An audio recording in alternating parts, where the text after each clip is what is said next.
Dear friends, आज के इस वीडियो में हम आपको बताएंगे कि द्विखंडन किसे कहते हैं, यह किस प्रकार के जीवों में पाई जाती है। इन सभी को जो है हम आपको चित्र के माध्यम से बताएंगे। अगर हमारा यह वीडियो आप पूरा अच्छे से देख लेते हैं तो आप आसानी से चित्र के द्वारा इसको याद कर सकते हैं।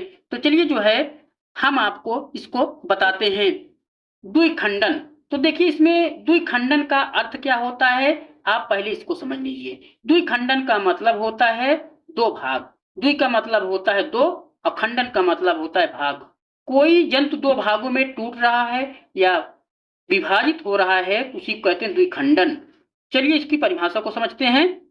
जब एक कोश की जीव दो भागों में विभाजित होकर दो नई संतति कोश की जीव का निर्माण करती है तो उसे द्विखंडन कहते हैं। जैसे इसमें उदाहरण में दिया हुआ है जीवाणु, यूग्लिना, अमीबा, ये सभी जो है एक कोश की जीव होते हैं। यानी कि जीवाणु, यूग्लिना, अमीबा ये सब क्या होते हैं, एक कोश की जीव होते हैं और इन्हीं में जो है द्विखंडन की प्रकृति पाई जाती है। तो इसमें हमने जो है उदाहरण के रूप में जो चित्र लिया है वह अमीबा का लिया है। जैसा कि देख रहे हैं अमीबा का चित्र है। इसी के द्वारा इसको हम आपको याद करना सिखाएंगे कि द्विखंडन क्या होता है।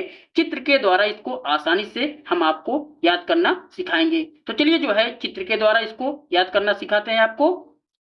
देखिए लिखा है, देखिए इसमें लिखा है जब एक कोश की जीव, जब एक कोश की जीव, अमीबा क्या है, एक कोश की जीव है। जब एक कोश की जीव दो भागों में विभाजित होकर, दो भागों में विभाजित होकर, अब देखिए धीरे धीरे इसमें क्या हो रहा है, परिवर्तन हो रहा है और बाद में क्या होता है, दो भागों में क्या हो जाती है, विभाजित हो जाती है।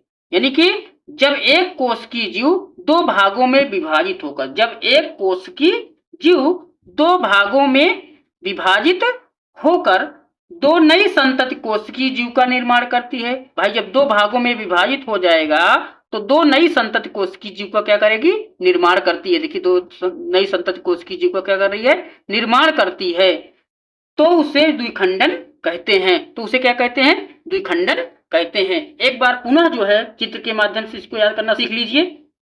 जब एक कोश की जीव, जब एक कोश की जीव दो भागों में विभाजित होकर, दो भागों में विभाजित होकर दो नई संतति कोश की जीव का, दो नई संतति